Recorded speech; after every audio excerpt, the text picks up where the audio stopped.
मुल्ला कल्ब जवाद को किस किस अल्फाजों से लक़बों से नवाजा जाए, आफताब शरीयत तो वो है नहीं। मुल्ला अय्याश है, बहुत से सबूत मौजूद है। मुल्ला वफ़खोर है, बहुत सी जायदादों को वफ़ की उसने बेचा है, सबूत मौजूद है। मुल्ला कब्रखोर है, बहुत सी कब्रें 4-4 5-5 लाख रुपए की बेचता है, कब्रों का सौदागर है। अकल नाम की कोई चीज़ नहीं है। झूठ इस घराने की मिरास है। झूठ और झूठ को बड़ी सच्चाई के साथ में सीना चौड़ा करके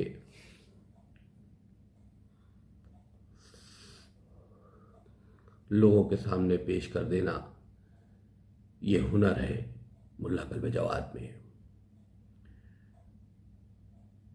आजकल लखनऊ से और दिल्ली तक मुल्ला कल्ब जवाद रोज़ एक बयान दे रहा है कि मैं नेपाल गया था कुछ दिन पहले, नेपाल में कुछ लोगों से मिला था। मैं नेपाल तो पिछले 10 सालों से नहीं गया। मैं देश का गद्दार नहीं हूँ।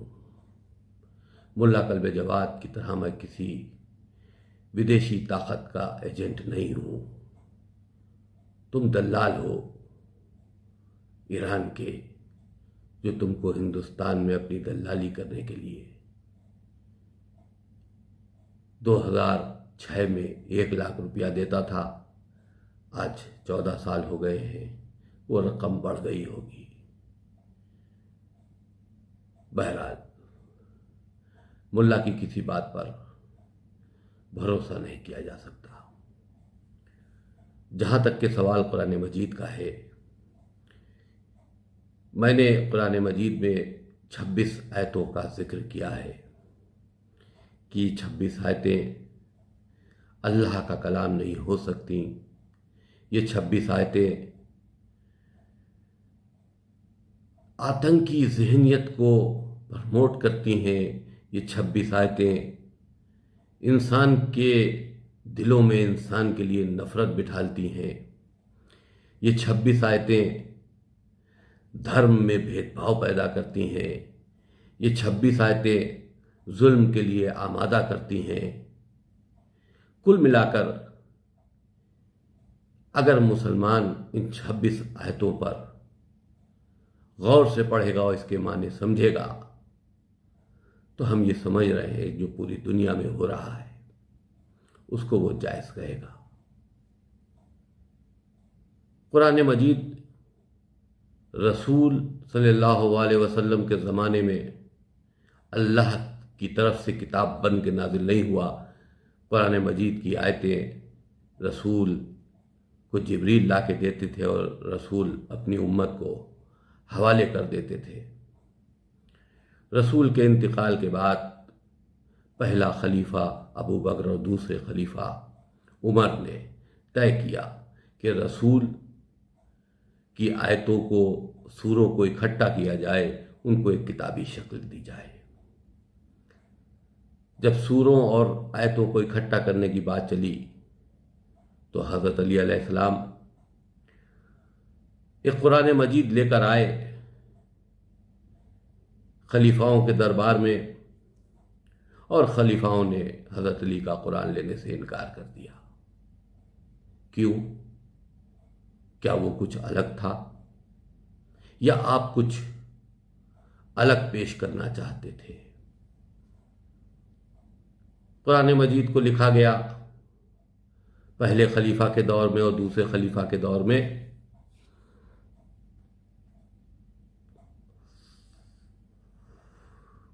वो कुरान मजीद चलता रहा। दूसरे खलीफा के इंतकाल के बाद जो दूसरे खलीफा की बेटी थी, बदकिस्मती से रसूल सल्लल्लाहु अलैहि वसल्लम की चौथी बीवी थी, उनके हवाले कर दिया गया। तीसरे खलीफा का दौर आया, जब तीसरे खलीफा को ये पता चला कि बहुत से कुरान मजीद कौम व उम्मत में पढ़े जा रहे हैं, तो तीसरे खलीफा ने फ़ौरन हफ्सा के घर से कुरान मजीद को मंगवाया और कहा कि मैं इसकी कॉपियाँ करा कर आपको वापस कर दूंगा, और हफ्सा ने वो कुरान मजीद तीसरे खलीफा के हवाले कर दिया। तीसरे खलीफा ने उस कुरान मजीद की कई कापियाँ बनवाईं और ये ऐलान कर दिया कि यही मुकम्मल कुरान है, और जितने भी कुरान इस वक्त उम्मत के पास में हैं वो सब जला दिए जाएं, बगैर वेरिफिकेशन के। क्या सब के सब गलत थे? क्या मौला हज़रत अली का कुरान भी गलत था जो आपने लेने से इनकार कर दिया? आप क्योंकि उस कुर्सी पर थे, आप खलीफा थे इस्लाम के, आप जो चाहें वो कर सकते थे।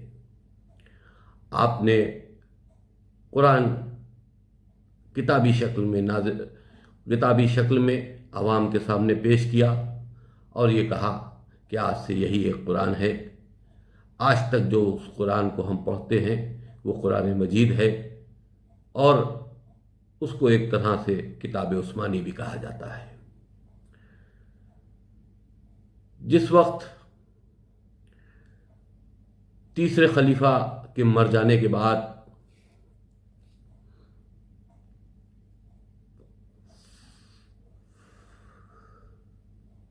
मौला अली अलैहिस्सलाम खिलाफत पर आए, तो लोगों का कहना यह है, सुन्नी आलिम दीनों का कहना यह है, सुन्नी मुल्लाओं का कहना यह है कि अल्हम्दुलिल्लाह शिया खलीफाओं के लिखे हुए कुरान को मान रहे हैं। वसीम रिजवी ने जो कहा उसकी मुखालफत कर रहे हैं। ये वो मुल्ला हैं, ये वो अम्मामे हैं जो यहूदियों के, जो वहाबियों के, जो खलीफाओं के जूतियों के ऊपर रखे हुए हैं।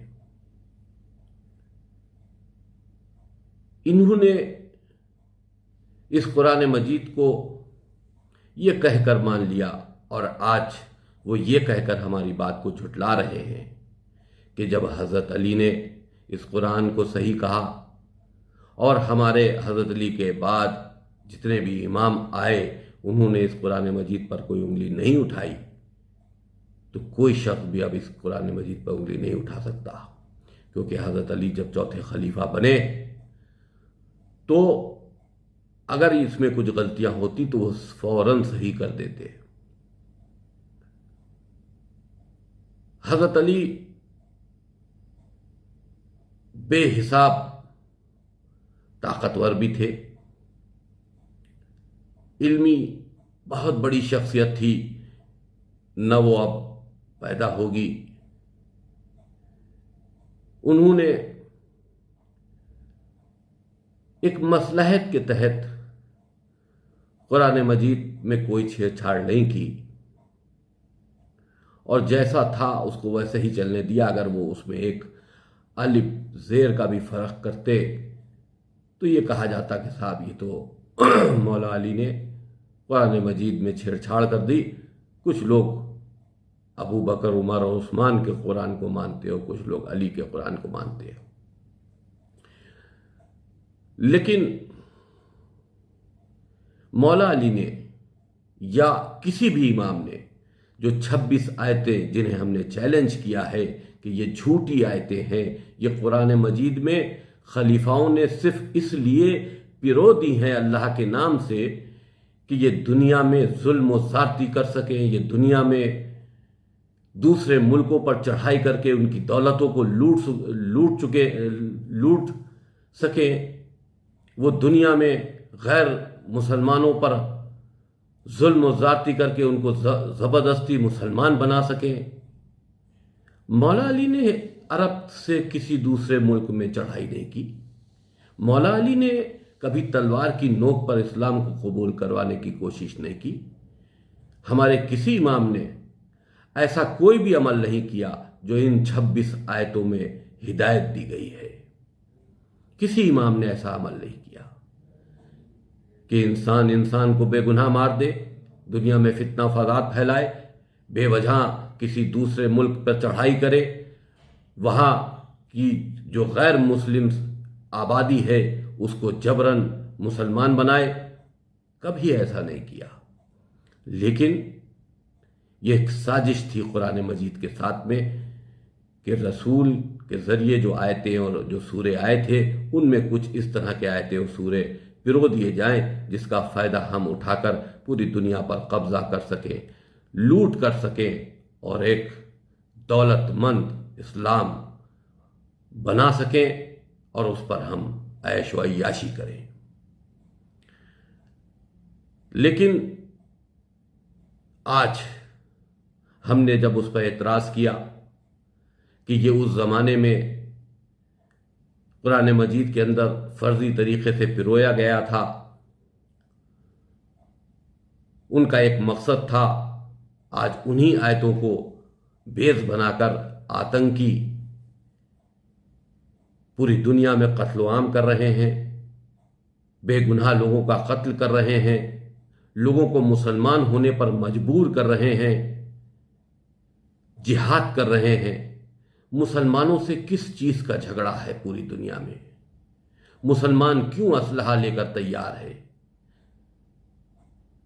सिर्फ कुरान मजीद पर अमल करके वो जिहाद कर रहा है।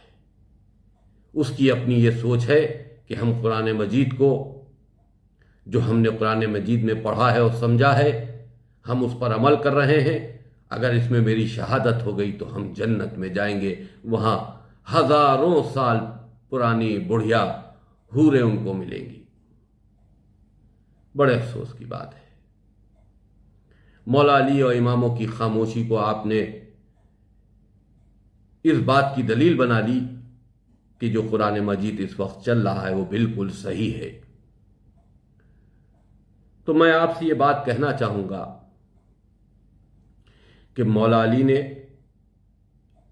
पहले खलीफा को भी कबूल किया, दूसरे खलीफा को भी कबूल किया, तीसरे खलीफा को भी कबूल किया। खुद अपने को चौथा खलीफा जब उनको बनाया गया तब उन्होंने अपने को चौथा खलीफा कबूल किया।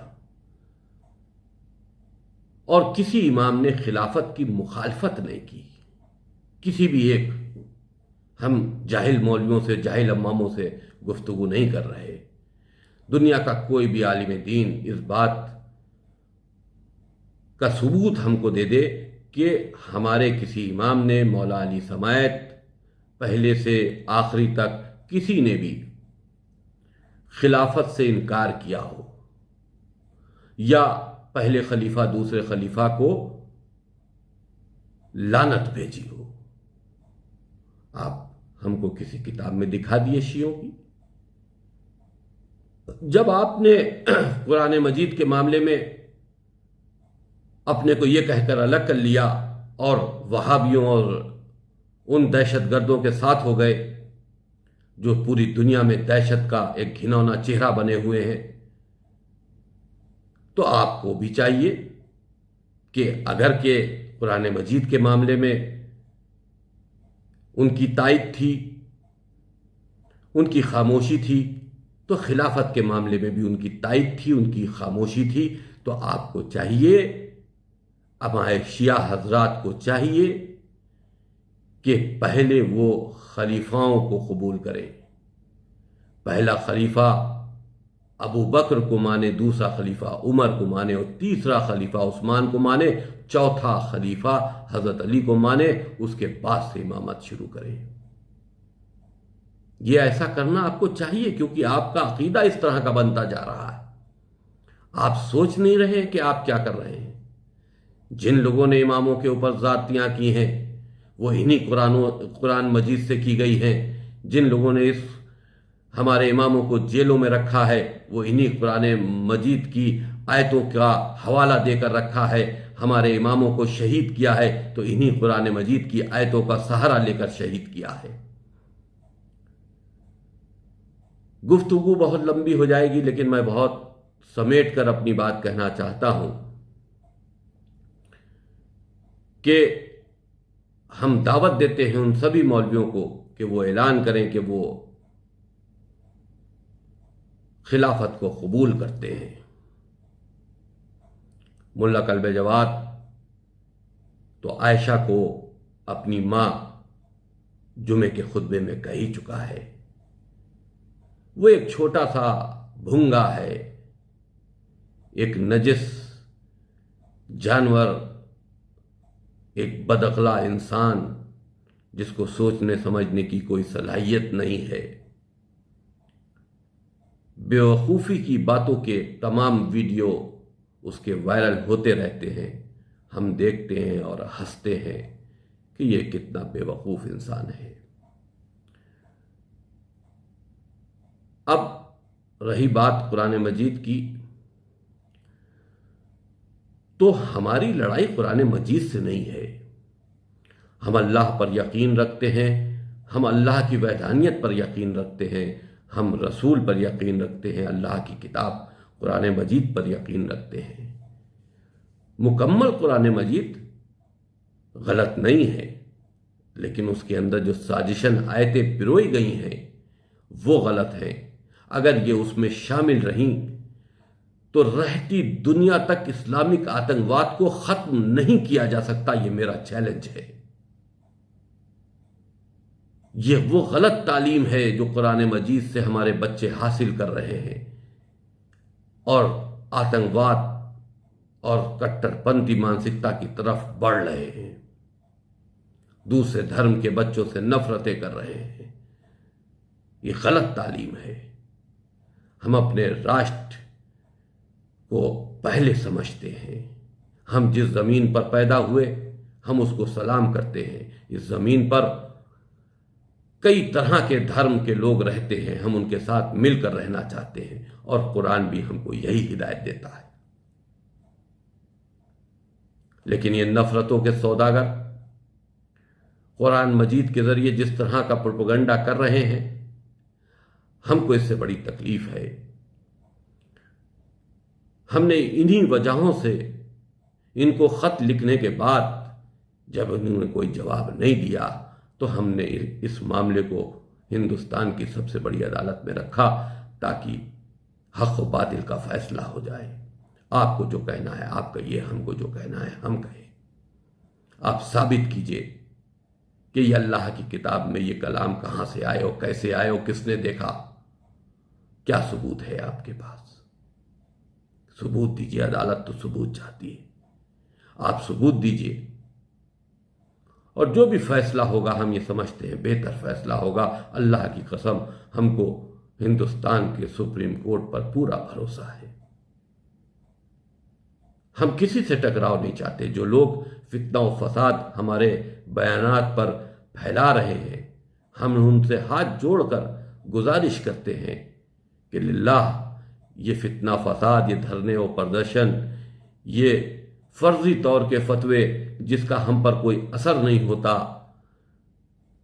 वो देना बंद करें और एक संजीदगी के साथ में अपनी बात सुप्रीम कोर्ट में रखें और सुप्रीम कोर्ट उसका आखिरी फैसला करे।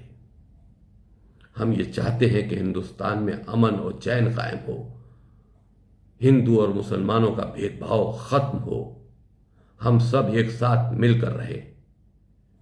लेकिन ये मुल्ला ये होने नहीं देंगे, क्योंकि ये उस तरह की ज़हनियत रखते हैं, ये उस तरह का आतंकवाद, उस तरह की कट्टरपंथी मानसिकता इनके दिमागों में पेवस्त हो चुकी है जो इन्होंने कुरान मजीद से हासिल की है। लिहाजा इस कुरान मजीद को दुरुस्त करना होगा। उन फर्जी आयतों को जो 3 खलीफाओं ने इसमें अपने साजिशन अंदर डाली हैं उनको बाहर निकालना होगा और एक पाक साफ सुथरा कुरान बनाकर हमें अपने आने वाली नस्लों के लिए छोड़ना होगा। आज नहीं, 10 साल बाद, 20 साल बाद, 50 साल बाद माहौल जरूर बदलेगा।